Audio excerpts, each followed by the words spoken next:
नमस्कार, मैं हूं प्रज्ञा सिंह और आप देख रहे हैं बिहार बिहान। तो दर्शकों, सुबह के 8 बज चुके हैं, हमारे कार्यक्रम की शुरुआत हो चुकी है। तो हम अपने कार्यक्रम की शुरुआत में आगे बढ़ते हैं और देखते हैं हमारा पहला सेगमेंट अनमोल वचन आगे स्क्रीन पे।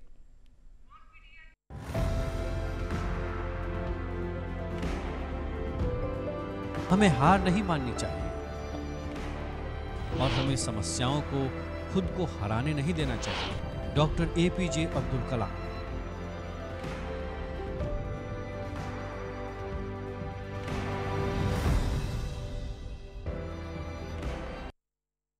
अभी वक्त हो चुका है दर्शकों आपको हमारे गेस्ट से रूबरू कराने का। तो अब हमारे साथ हैं डॉक्टर AA हई, जो कि director general of surgery Paras HMRI hospital Patna के डॉक्टर हैं। सर, आपका बहुत बहुत स्वागत है। प्रज्ञा जी, बड़ा अच्छा लगा मिलकर आपसे। जी सर, बहुत बिहार में आपका स्वागत है सर। क्योंकि जैसा कि हम आज बात करने वाले हैं हेल्थ केयर पर और बहुत सारी तमाम जानकारियाँ आपसे लेंगे, ज्ञानवर्धक बातें लेंगे। लेकिन सबसे पहला सवाल सर मेरा आपसे यही रहेगा कि आपकी शुरुआती दिन के बारे में हम जानना चाहेंगे, किस तरह की शुरुआती दिन रही? शुरुआती मतलब हम पटना में पैदा हुए जी। यहाँ थोड़ी दूर पर एग्जीबिशन रोड है, वहीं हम लोगों का पुराना मकान है जी। वहीं पैदा हुए। हमारे फादर बड़े आदमी थे, Padma Bhushan, president of India के फिजिशियन वगैरह वगैरह। हम लोग 3 भाई और 1 बहन, और बड़ा अच्छा दिन गुजरा। फिर गांधी मैदान के बगल में सेंट जेवियर स्कूल है जी, वहीं हमने 10 तो नहीं 8 साल पढ़ा। तो एक बार डबल प्रमोशन मिल गया था तो एक क्लास स्किप हो गया। उसके बाद थोड़े दिन साइंस कॉलेज में, कुछ महीने साइंस कॉलेज में रहे। उसके बाद पटना मेडिकल कॉलेज में आए, फिर वहीं से MBBS किया, MS किया। तो आपकी सारी पढ़ाई लिखाई जो थी वो पटना में ही हुई? सारी पढ़ाई पढ़ी हुई। करने के बाद फिर गए, फिर FRCS किया, वो सब, लेकिन बेसिक पढ़ाई हमारी सब पटने में हुई। तो ये तो बहुत, मतलब ये जो बच्चे भी देख रहे हैं, जो युवा डॉक्टर्स हैं, उनके लिए भी बहुत बड़ा ये एक सर कह सकते हैं कि सीख है कि लोग जो हैं आजकल के बच्चे चाहते हैं कि वो बाहर जाएं, पढ़ाई करें, लेकिन अगर लगन है और पढ़ाई का जज्बा है तो आप अपने क्षेत्र में भी पढ़ सकते हैं। देखिए, पटना का एक बड़ा मकाम था जी, और अभी भी वो हो सकता है, लेकिन बीच में बदकिस्मती ये हुई कि कुछ ऐसे चेंजेस होने लगे, कुछ इतना एजुकेशन सिस्टम में इतना इंटरफेरेंस होने लगा जी, कि वो रुतबा उसका गिर गया और लोग भाग रहे हैं। भागने की वजह भी है, भागने की वजह भी है। लेकिन हम अभी कहेंगे कि यहाँ बहुत हुनर है और यहीं सीखकर हमने अमेरिका में लेक्चर दिया, इंग्लैंड में लेक्चर दिया, मिडिल ईस्ट में लेक्चर दिया, सब यहीं सीखा हमने। बाहर जाकर एक्सपीरियंस ज़रूर हुआ, लेकिन बेसिक पढ़ाई यहीं हुई हमारी। जी सर, ये तो आपका बड़प्पन है और आप जिस तरह सरलता से आपने इतना अच्छे से जवाब दिया सर, क्योंकि पटना में पढ़ाई बहुत अच्छी होती है और हम तो जाने ही जाते हैं ज्ञान के लिए, बिहार की धरती। सर, इसी के साथ क्योंकि आप एक सफल व्यक्ति हैं, आज आप एक सफल डॉक्टर हैं, काफ़ी नाम भी है आपका, लेकिन हर सफल व्यक्ति के पीछे एक कह सकते हैं कि कहानी होती है, बहुत चैलेंजेस वो देखते हैं। तो आपके अगर हम आपसे जाने कि ऐसे क्या क्या चैलेंजेस आपको हुए जो आप शेयर करना चाहें हमसे? देखिए, पहली बात ये हम कहेंगे प्रज्ञा जी कि बगैर चैलेंजेस के आप सफल नहीं हो सकते। बिल्कुल। It is these challenges which make a man out of you, man और वुमन जो भी कहिए जी। तो जिंदगी में चैलेंजेस होना बहुत ज़रूरी है। बिल्कुल। और उस चैलेंजेस को फेस करने के लिए आपको अंदर में एक स्ट्रेंथ होनी चाहिए। वो कभी कभी ग्राफ ऊपर नीचे जाता रहता है, लेकिन अगर इनर स्ट्रेंथ आप में है जी, तो फिर आप उन चैलेंजेस को ओवरकम कर सकते हैं। जी। हमारे इनर स्ट्रेंथ है कि I have believe in one supreme being, कि एक मालिक है जो इस पूरे संसार को चला रहा है। बिल्कुल सर। और अगर वो आपके साथ है तो फिर डरना क्या। बिल्कुल सर, बहुत अच्छी बात कही आपने सर, क्योंकि आपने बिहार को बहुत करीब से देखा है और बिहार के हेल्थ केयर इंफ्रास्ट्रक्चर को अपने बहुत करीब से देखा है। तो इन विगत वर्षों में क्या कुछ आपने जो चेंजेस हुए हैं वो आप देखते आए हैं? देखिए, चेंजेस तो हुए हैं। चेंजेस हुए कि एक ज़माना था जबकि कोई भी, हम सिर्फ मेडिकल कॉलेज की बातें नहीं कर रहे हैं, हम गांव की बात भी कर रहे हैं। बिल्कुल, बिल्कुल। हेल्थ केयर तो पूरा है, हेल्थ केयर तो पूरा है, बिल्कुल। और हमारी बड़ी आबादी गांव में रहती है, बिल्कुल सर। तो कोई जाता नहीं था गवर्नमेंट डिस्पेंसरीज में, गवर्नमेंट हॉस्पिटल्स में। जी अब वो फ़ज़ा कुछ बदली है ज़रूर, बिल्कुल। लोग अब जा रहे हैं, लेकिन अभी बहुत बहुत काम करना है। जी गांधी जी ने कहा था ना कि जब तक आज़ादी का फल जो सबसे गरीब तरीन आदमी गांव का हो उस तक ना पहुंच सके तो फिर किस काम की आज़ादी, किस काम की आज़ादी, बिल्कुल। तो अभी भी हेल्थ केयर का बड़ा इशू है। और हमारी जो शिकायत है, शिकायत के जैसे मोहब्बत होती है के सामने शिकायत करता है आदमी जी ना। जी बिल्कुल सर। हमें जो शिकायत है सरकार से और पब्लिक से कि हेल्थ केयर के इम्पोर्टेंस को जो रुतबा मिलना था वो नहीं मिला। वो नहीं मिला है। हेल्थ केयर अभी देखिए ना आप, एक छोटी सी बात बताएं हम हेल्थ बजट की, आप टोटल जीडीपी कितना खर्च करते हैं हेल्थ पर?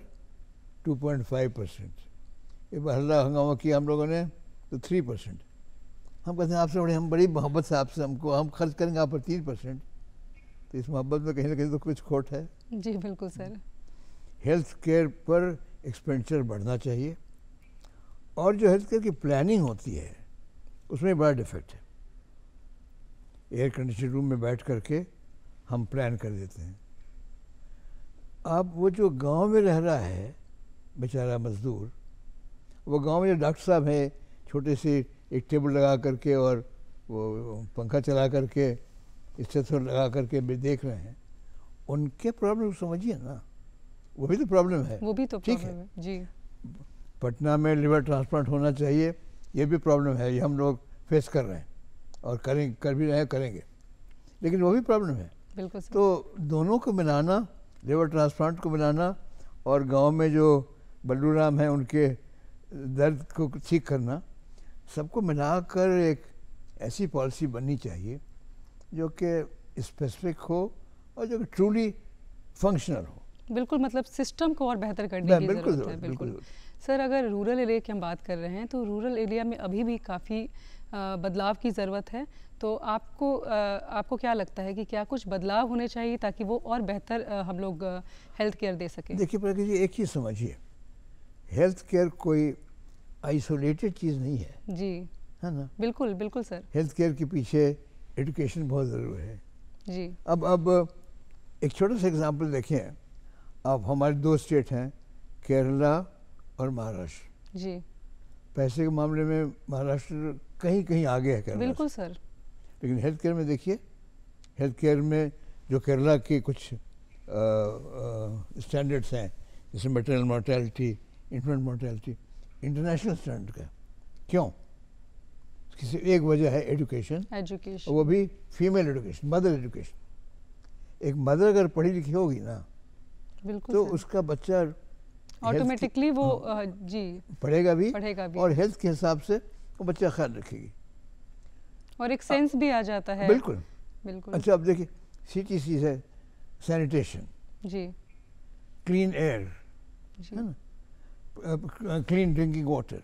जी अगर आप इन चीज़ों को कर रहे हैं, हवा साफ़ हो जाए, पानी साफ़ हो, एनवायरनमेंट साफ़ हो, तो हम तो कहते हैं बिल्कुल कि 50% बीमारियां हमारी दूर हो सकती हैं।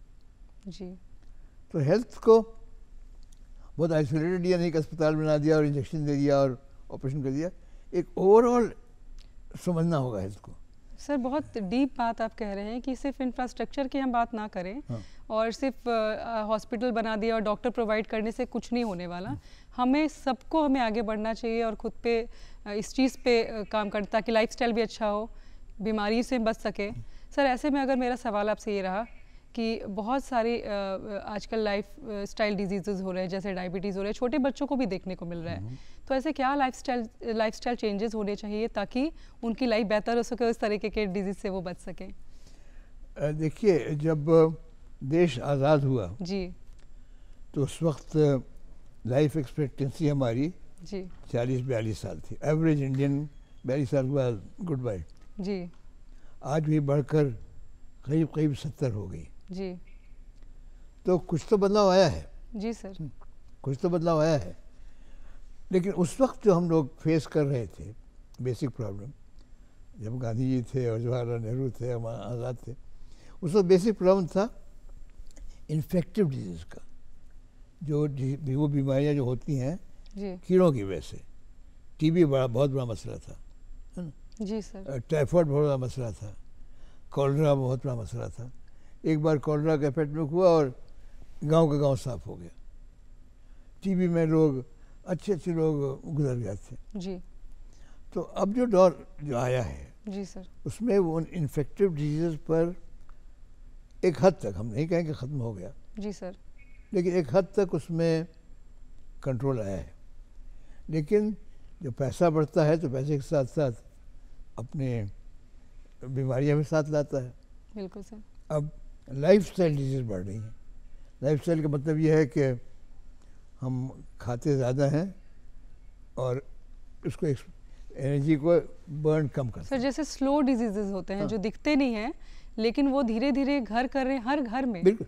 अब डायबिटीज़ ही देखिए, अगर आप नॉर्थ इंडिया को ले लीजिए तो करीब करीब 12% पॉपुलेशन को, अडल्ट पॉपुलेशन को डायबिटीज़ है। साउथ इंडिया में तो और ज़्यादा है, 16-18%। जी डायबिटीज़ 100% प्रिवेंटेबल नहीं है क्योंकि part of it is genetic. Genetic. अगर आपके वालिद माँ को डायबिटीज़ है तो आपको चांस है होने का। लेकिन अगर उसके साथ साथ आप ओवरवेट हो जाइए, अगर आप फिज़िकल एक्टिविटी से दूर रहिए, जी अगर आप सोने के टाइम हो तो बैठकर आपको देखते हैं टीवी पर, जी तो ये सब सोना भी ज़रूरी है।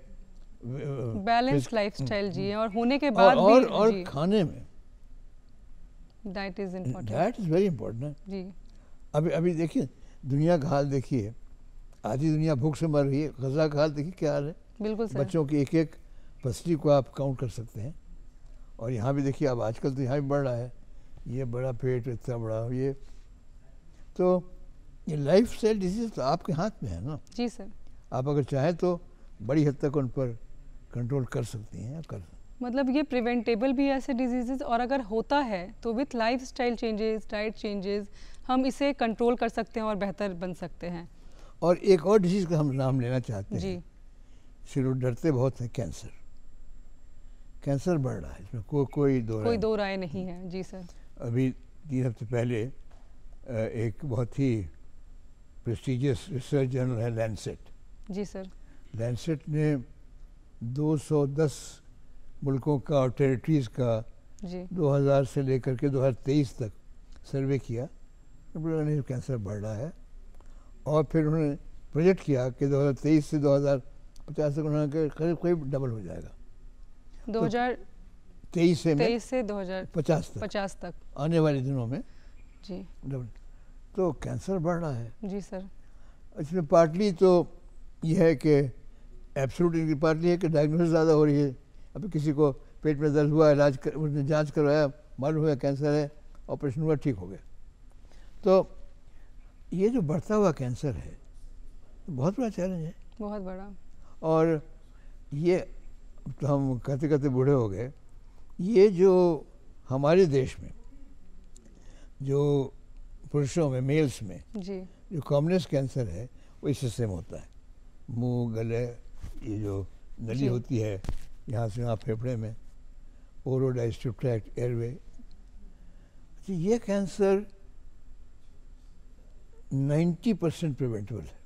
90%? जी, अगर हम तंबाकू से अपने आप को छुटकारा दिला दें। जी मुंह का जो कैंसर होता है जी अच्छा, तंबाकू के साथ प्रॉब्लम ये है कि पहले लोग खैनी खाते थे जी, आजकल खैनी बहुत आम हो गई है। वो आप एडवांस वर्जन आ गया है, एडवांस वर्जन आ गया, वो जी। तो पुड़िया खोलिए और उसके बगैर बारात नहीं आएगी। होना अभी चाहिए। जैसे हमने कहा कि जी हमारे यहाँ जी इस इलाके में, बिहार और नॉर्थ इंडिया में, पुरुषों में, मेल्स में जी ये मुंह का, गले का कैंसर कॉमनेस है।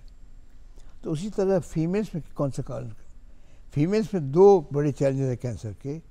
एक कैंसर ब्रेस्ट का कैंसर, जी और नंबर 2 सर्विक्स। सर्विक्स कहते हैं जो बच्चेदानी होती है, जी उसके मुंह कहते हैं सर्विक्स।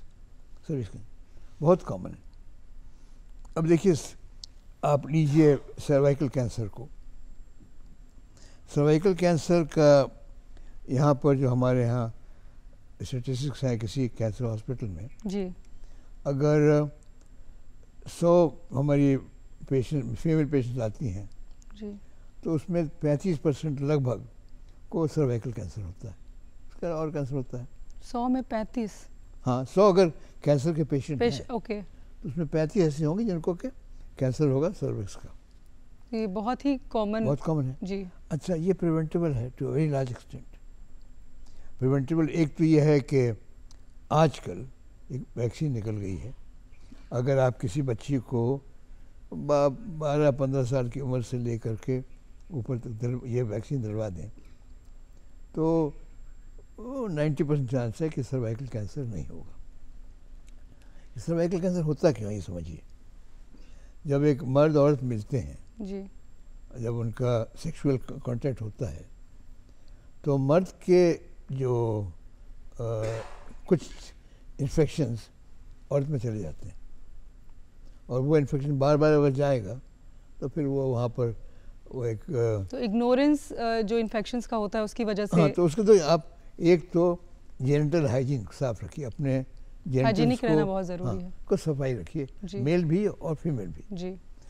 अच्छा, अब एक चीज़ है कि मेल्स में ज़्यादा ये मेल्स के अंदर से इन्फेक्शन जाता है, सफ़र करती हैं, फीमेल भी बढ़ता है इन्फेक्शन तो फिर कैंसर हो जाता है। और फीमेल, क्योंकि अगर बात की जाए फीमेल के हेल्थ की तो अभी भी कई औरतें जो घर पे रहती हैं वो इग्नोर कर देती हैं अपनी कुछ प्रॉब्लम हुआ वो डॉक्टर के पास नहीं दिखाती और आगे चल के वो बड़ी बीमारी का रूप ले लेता है। अभी हम जैसे बात करते हैं, हमने कहा कि मैडम आप साफ़ नहीं करती थी, तो बड़ा अच्छा जवाब दिया उसने, कहा कि डॉक्टर साहब आपके साथ मेरे पास बाथरूम है, हम तो रात में अंधेरा जब हो जाता है तो कल के नीचे बैठ कर अपने आप को सर को धो लेते हैं। तो सर को धो लेते हैं, वो उस पार्ट को कहाँ से धोए पाएगी, वो भी सड़क पर बैठ कर जी। तो अच्छा, कम से कम ऐसी जगह होनी चाहिए जहाँ पर के गांव की या कोई भी हो औरत हो अपने आप को पूरे तौर पर साफ़ कर सके, अपने उस हिस्से को साफ़ कर सके जो कि तो हाइजीनिक और जागरूकता फैलाने की ज़रूरत है, इस पर बात करके बहुत ज़रूरत है ताकि इन तरह की जो कैंसर जैसी बीमारी है उसको हम प्रिवेंट कर सकें और जो बहुत सारे इस तरीके के कैंसर हो रहे हैं उस पर हम लोग बचाव कर सकें। और उसका एक ये है कि अगर पीरियड्स होता है लेडीज़ को जी, एक एज के बाद वो पीरियड्स बंद हो जाता है, अगर बंद होने के बाद भी अगर किसी को ब्लीडिंग हो रही है इसका ये मतलब नहीं कि कैंसर हो गया, लेकिन कम से कम आप दिखा लीजिए ज़रूर। और दूसरा जो था ब्रेस्ट के बारे में जी, आज पूरी दुनिया में, अच्छा ये भी समझिए आप कितना है, हमारे यहाँ अगर ये कैंसर 35% लेडीज में होता है जी, अमेरिका में सर्वाइकल कैंसर 1%। क्यों? थोड़ी सफाई है उनके यहाँ, सफाई है, जागरूकता है, हेल्थ केयर कॉन्शियसनेस है, वैक्सीन है जी। अब आइए ब्रेस्ट पर आइए। ब्रेस्ट कैंसर आज पूरी दुनिया को हिलाए हुए लिटरली जी। हम एक बार अमेरिका गए हुए थे, उन्होंने कहा कि हमसे कि तुम्हारा जितना बजट है पूरा मिलिट्री पर उससे ज़्यादा हम एक्सपेंड कर रहे हैं ब्रेस्ट कैंसर के प्रिवेंशन के रिसर्च पर जी। तो ब्रेस्ट कैंसर की सब वजूहत तो हमें मालूम नहीं है, पार्टली जेनेटिक है, अगर आपके फैमिली में है तो आप केयरफुल रहिए, उससे भी केयरफुल रहने की ज़रूरत है और ऐसे भी जो टेस्ट होते हैं और जो प्रिवेंशन के लिए जो भी कार्य होते हैं उसको करते रहना चाहिए। लेकिन जो सिंपलेस्ट चीज़ बताते हैं, एक तो है कि खैर ब्रेस्ट का एक एक्सरे अल्ट्रासाउंड होता है, एक स्पेशल एक्सरे होता है, वो तो कोई डॉक्टर एडवाइस करेगा, आप डॉक्टर पास कब जाएंगी जी। हम हमेशा कहते हैं, और ये मतलब हमारी कोई सोच नहीं है, दुनिया इसको मानती है कि हर फीमेल को हम महीने में एक बार अपने आप से एक आईने के सामने खड़े होकर मिरर टॉक करना चाहिए, अपने मिरर से अपने ब्रेस्ट को देखना चाहिए जी। और देखने का तरीका यह है कि फ्लैट ऑफ हैंड, ऐसे नहीं, ऐसे अगर ब्रेस्ट को छुएंगे तो आप बहुत कुटी रहेगी, अगर फ्लैट ऑफ हैंड से ब्रेस्ट पर हाथ घुमाएंगे और उसमें लगे कि कोई गुठली कहीं पर है, कहीं पर कुछ कड़ापन है, तो वो डॉक्टर से ज़रूर मुलाकात करें। ये ज़रूर नहीं कैंसर ही हो गया है, वो बहुत सारी तो महीने में एक तो बार डरने की जरूरत नहीं, जरूरी नहीं है, लेकिन अगर गांठ है या कुछ ऐसा है आपको तो लगता है मिल जो नॉर्मल नहीं है तो डॉक्टर के पास जाने की जरूरत और है। आज सिंपल टेस्ट हो गए हैं जिसके आप कंफर्म कर देंगे कैंसर नहीं, खत्म हो सर गया। अगर सर एक्सपेंस की बात की जाए तो क्या ये सारे जो टेस्ट होते हैं कितने एक्सपेंसिव होते हैं? क्योंकि जो आम जनता देख रही है और खासकर हर महिला सबसे ज़्यादा डरती है एक्सपेंस से, टेस्ट के, उसकी वजह से आधी आबादी तो जा नहीं पाती, और आधी क्या मैं कहूँगी कि 90% नहीं जा पाते क्योंकि इन्हें लगता है कि बहुत एक्सपेंसिव होगा टेस्ट, वो शायद करा ना पाएँ, डॉक्टर के पास बहुत लंबा चौड़ा बिल दे देंगे। तो किस तरीके टेस्ट, क्या गवर्नमेंट की तरफ से क्या इनिशिएटिव है? हम एक्सपेंस की बात करेंगे जी। उससे पहले एक छोटा सा किस्सा सुना दें। हमारे एक बहुत बड़े प्रोफेसर थे सर्जरी के, जी। तो वो हमेशा पूछते थे, एग्जामिनेशन होता है MBBS का लोग तो पूछते थे कि what is the commonest cause of death in breast cancer. तो वो कहते बढ़ जाता है, मेटास्टेसिस होता है, लंग जाता है। No no no, a false sense of modesty, a false sense of modesty. हम अपना ब्रेस्ट कैसे दिखाएं किसी को? जी। हम लेडी हैं, हम तो ये अगर एक बार गांठ है तो उसमें कोई मॉडेस्टी की बात नहीं है। नहीं है, बिल्कुल। और हमने तो कई बार स्कीम बना कर दिया है गवर्नमेंट को, और देखिए शायद फॉलो भी करें, कि जो आशा वर्कर्स हमारी हैं जी। उनसे गांव की औरतें कहीं ज़्यादा घुल मिल जाती हैं, मिल जाती हैं और काफ़ी एक्टिव वो काम भी करती अपने हैं। काम कर भी रही हैं। जी बिल्कुल। वो उनको सिखाएं कि ब्रेस्ट एग्जामिनेशन क्या है, कैसे करना चाहिए। तो अगर ब्रेस्ट कैंसर शुरुआत के स्टेज में पकड़ा जाता है तो 100% ट्रीटेबल है वो, सर्जरी के ज़रिए, रेडियोथेरेपी के ज़रिए, दवाओं के ज़रिए। इसलिए दो कॉमन कैंसर जो फीमेल्स का है, जी, ब्रेस्ट एंड सर्वाइकल, जी, दोनों में प्रिवेंशन का बहुत बड़ा रोल है। और ये प्रिवेंशन वो उसी वक्त होगा जब आप जैसी लोग इसको बार बार पब्लिक को बताते रहेंगे जी कि ये दोनों प्रिवेंटेबल है, ये काम और करो। चूंकि ये इतना बढ़ते जा रहा है, मेल और फीमेल दोनों का कैंसर आपने बोला कि प्रिवेंटेबल है, तो इसमें जागरूकता ज़रूरी है, बात ज़रूरी है। और हर महिला या पुरुष जो देख रहे हैं उनके, आपने जो इतनी भी बातें कही सर, वो शायद किसी को हेल्प हो जाए, क्योंकि इस तरीके के कार्यक्रम के माध्यम से सर हम लोग चाहते हैं, हमारी कोशिश भी रहती है कि हम लोगों तक, जो दर्शक हैं उन तक हम पॉजिटिविटी पहुंचाए और हम लाभ पहुंचा सकें।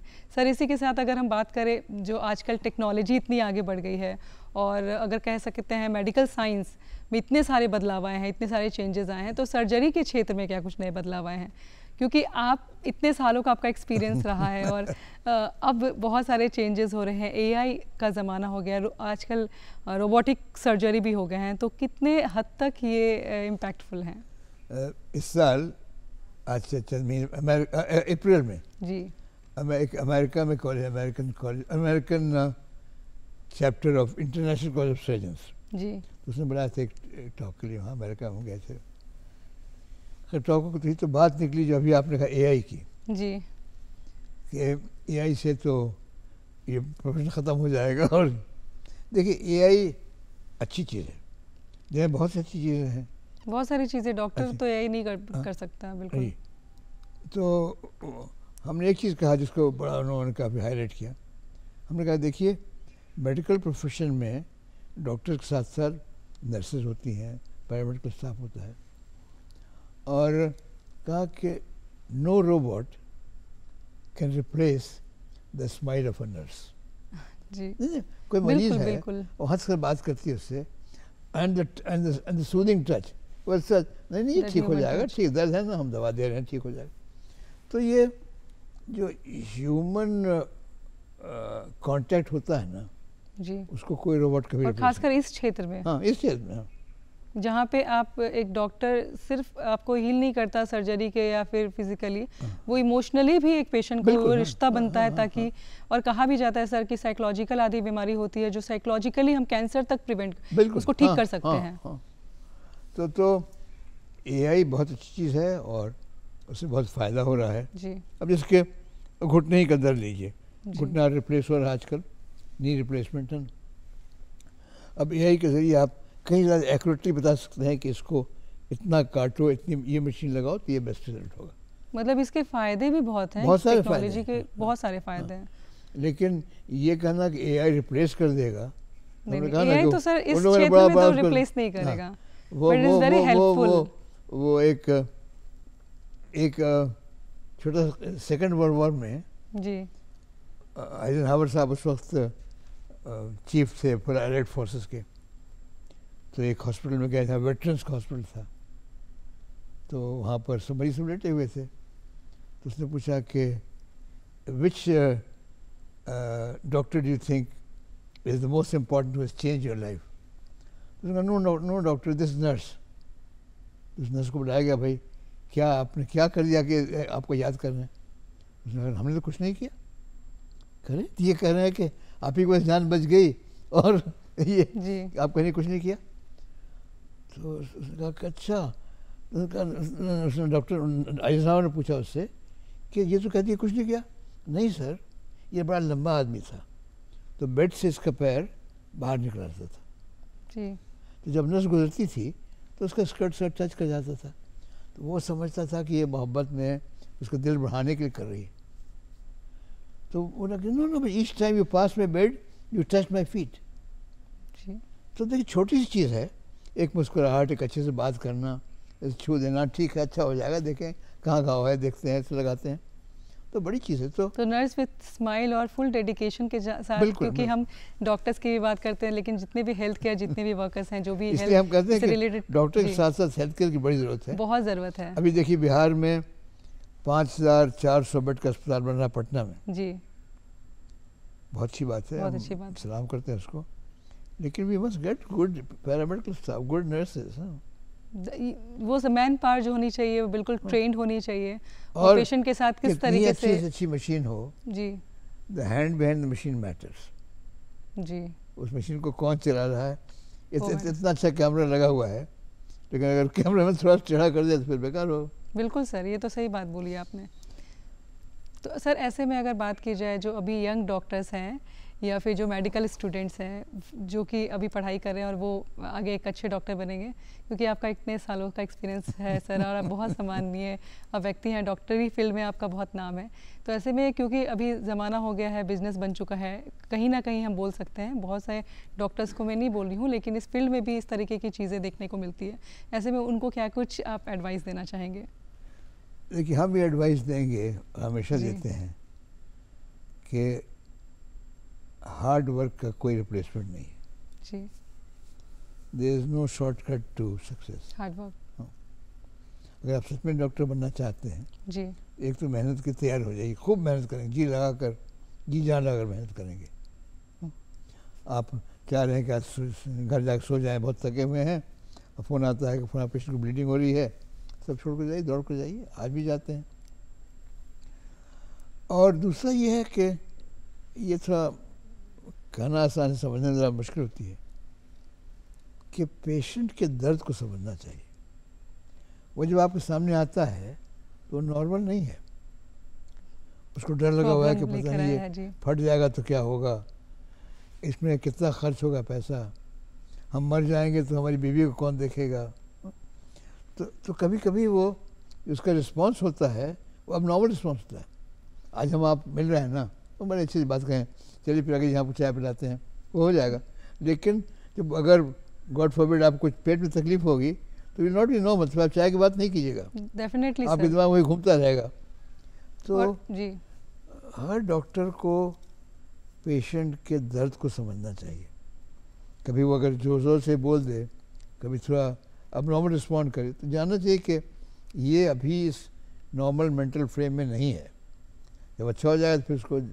और सर कहते भी कि अगर बीमारी होती है घर में तो सिर्फ एक इंसान को बीमारी नहीं होती, पूरा का पूरा घर उसमें सबकी लाइफ में चेंजेस आते हैं और काफ़ी सारे बदलाव और होते हैं। कैंसर में तो हम हमेशा कहते हैं कि कैंसर एक आदमी को मारता है लेकिन पूरी फैमिली को बर्बाद करता है। पूरी फैमिली को आप देख कितने सारे फैमिलीज़ हैं जो अच्छे मिडिल क्लास थे, वो ट्रीटमेंट हुआ, सर्जरी हुई, रेडिएशन हुआ, कीमोथेरेपी हुई, वो विरोध में पॉवर्टी लाइन चले जाते हैं। बिल्कुल सर। तो ये बहुत बड़ा इशू है। और ये भी हम कहेंगे कि जिस फैमिली में फैमिली सपोर्ट रहता है, फैमिली सपोर्ट बहुत ज़रूरी है, वो मरीज़ कहीं ज़्यादा अच्छा चांस है उसको ठीक होने का बनिस्बत आइसोलेटेड। आज जो हमारी हमेशा हिंदुस्तानी, वो हिंदू हो मुसलमान हो, एक फैमिली लाइफ के बड़े की वैल्यू थी। एक बड़ा है, बुजुर्ग है, उसके बच्चे हैं, ये है वो है वो है। हम अपनी बात कहते हैं कि हमारे लिए आज सबसे रिलैक्सेशन मोमेंट होता है जब हम अपने बच्चों और पोतों पोतियों के साथ रहते हैं, नाते नातियों के साथ रहते हैं। तो ये फैमिली लाइफ का एक जो बड़ा सपोर्ट जो रहता था, सपोर्ट था, जी। वो आज न्यूक्लियर फैमिली को टूट रहा है।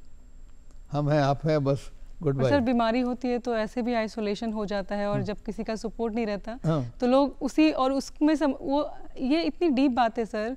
आपने डॉक्टर के बारे में बात की, आपने जो फैमिली के बारे में बात की, जो फैमिली का सपोर्ट बहुत ज़रूरी है। डॉक्टर किस तरीके से पेशेंट को इतना आसान बना दे उसको कोई भी, क्योंकि एक पेशेंट तो बहुत सारी अपने अंदर प्रॉब्लम्स लेकर आता है, बहुत सारे क्वेश्चंस को नहीं पता होते हैं सर। ऐसे में इतनी सारी चीज़ें होती हैं, हमने अपने मिडिल क्लास फैमिली और गरीब मतलब बहुत सारी फैमिली की बात की जो प्रॉब्लम्स होती है। तो ऐसे में सर गवर्नमेंट की तरफ से भी बहुत सारे इनिशिएटिव हुए हैं, जैसे आयुष्मान भारत योजना हो गया या PM जन कुछ योजना है, वैसे बहुत सारे प्रोग्राम्स आए हैं। तो ये सारे जो प्रोग्राम्स होते हैं वो अगर ग्राउंड लेवल पे देखा जाए तो कितने इम्पैक्टफुल हैं और किस तरीके से वो आम जनता को फ़ायदा पहुँचा रहा है? ये फ़ायदा तो हो रहा है जी। ये आयुष्मान ही कही। आयुष्मान क्या है? बेसिकली हेल्थ इंश्योरेंस स्कीम, जी, है ना। लेकिन जो भी कोई भी स्कीम हो, जी, तो उसमें वो कहते हैं ना कि the problem wise the details, तो डिटेल्स में बहुत काम करना है। ओके। अभी आयुष्मान मिलने के लिए बड़ा प्रॉब्लम होता है। बहुत ठीक है, गांव में हो गया, यहाँ शहरों में हो जाता है। गांव में कल ही एक पेशेंट आए, सर 3 महीने से चक्कर लगा रहे हैं, नहीं मिल रहा है, तो क्या फला कागज़ नहीं मिला है। तो उसको स्ट्रीमलाइन करना है और जो इस आयुष्मान का स्कोप है उसको बढ़ाना है और रियलिस्टिक करना है। रियलिस्टिक करना है। अगर आप कहेंगे कि हम हार्ट की सर्जरी कर देंगे और पैसा इतना कम देंगे कि स्टेंट का दाम भी ना निकल सके, तो फिर कौन डॉक्टर करेगा उसको? बिल्कुल। तो डिटेल्स को वर्कआउट करना है, उसके रियलिस्टिक बनाना है जी। और बिल्कुल ठीक है, वेरी गुड स्कीम और ज़रूर बढ़ेगी और इंशाल्लाह फ़ायदा होगा। तो बिल्कुल मतलब फ़ायदा तो बहुत है, लेकिन इसे और अच्छे से सिस्टमैटिक ढंग से स्ट्रीमलाइन करने के लिए अभी भी काम इस पे करना ज़रूरी है। बहुत ज़रूरी जी है। सर, ऐसे में जो बहुत सारे दर्शक भी देख रहे हैं हमारे कार्यक्रम, तो आप उनको क्या कुछ मैसेज देना चाहेंगे? क्योंकि हमने तो इतने सारे आपसे ऑलरेडी हमने बहुत सारे ज्ञान लिए हैं और आपने बहुत जो कह सकते हैं कि जो जानकारियाँ मिलनी चाहिए, जितने पॉइंट्स रहने चाहिए, जो अभी मॉर्निंग का समय है, जितने भी दर्शक हमारे देख रहे हैं उनको आज बहुत फ़ायदा भी हुआ है। लेकिन अगर आप कुछ मैसेज देना चाहें हमारे दर्शकों को तो क्या कुछ देना चाहेंगे? हम सबसे बड़ा मैसेज ये देना चाहेंगे जी कि भगवान में अगर आप यकीन रखते हैं या नहीं भी रखते हो, जी, हेल्थ बहुत बड़ी नेमत है। Health is one of the greatest blessings of the health is wealth. Health is wealth. जी, तो चूँकि जो चीज़ आसानी से मिल जाती है आदमी को ना, बिल्कुल, उसकी कदर नहीं समझता है। माँ बाप को प्यार आसानी से मिल जाता है। तो हेल्थ पर ध्यान दीजिए, आप कैसे ज़िंदगी गुजार रहे हैं, और ये भी जानिए कि माइंड का बहुत असर होता है बॉडी पर। अगर आप खुश रहते हैं और दूसरों को खुश रखना चाहते हैं तो आप बीमारी से कम अफेक्टेड होइएगा। अगर आप हमेशा झुकाए रहते हैं और दूसरों को तकलीफ में देखकर खुश होते हैं तो चांस है कैंसर होने का ज़्यादा है आप में। निगेटिविटी से भी होता है। बिल्कुल जी, बिल्कुल। तो सबसे पहली चीज़ ये है कि खुश रहिए। ठीक है, प्रॉब्लम किसको नहीं होता है, इस दुनिया में तो प्रॉब्लम होएगा, लेकिन उन प्रॉब्लम्स से आप पॉजिटिविटी की तरफ जाइए। एवरी क्लाउड है सिल्वर लाइनिंग, कुछ तो कुछ उसमें ज़रूर अच्छी चीज़ होगी। अच्छी चीज़ों को मतलब आप निकाल के निगेटिविटी से भी आप, क्योंकि ज़िंदगी का नाम ही है कभी सुख तो कभी दुख। सर आपने इतनी अच्छी बातें कही, इतनी ज्ञानवर्धक बातें कही, हमारे दर्शकों के लिए इसके लिए तहे दिल से धन्यवाद sir. Thank you, God bless you sir. Thank you so much sir. दर्शकों आपका भी धन्यवाद। तो आप भी बिल्कुल तंदुरुस्त रहें, सकारात्मक रहें जैसा सर ने बोला, और आगे बढ़ते रहें। अगर आपको हमारा कार्यक्रम अच्छा लगा या आप हमारे कोई भी सुझाव आप हमें देना चाहते हैं तो आप हमारे पते पर पत्र लिख सकते हैं। हमारा पता है बिहार विहान, दूरदर्शन केंद्र, फ्रेजर रोड, पटना 800001। हमारा ईमेल एड्रेस है directorddk.patna@gmail.com। तो आप भी खुश रहिए, सकारात्मक रहिए और ज़िंदगी में आगे बढ़ते रहिए। इसी के साथ मुझे और हमारी पूरी टीम, बिहार विहान टीम को दीजिए इजाज़त। नमस्कार।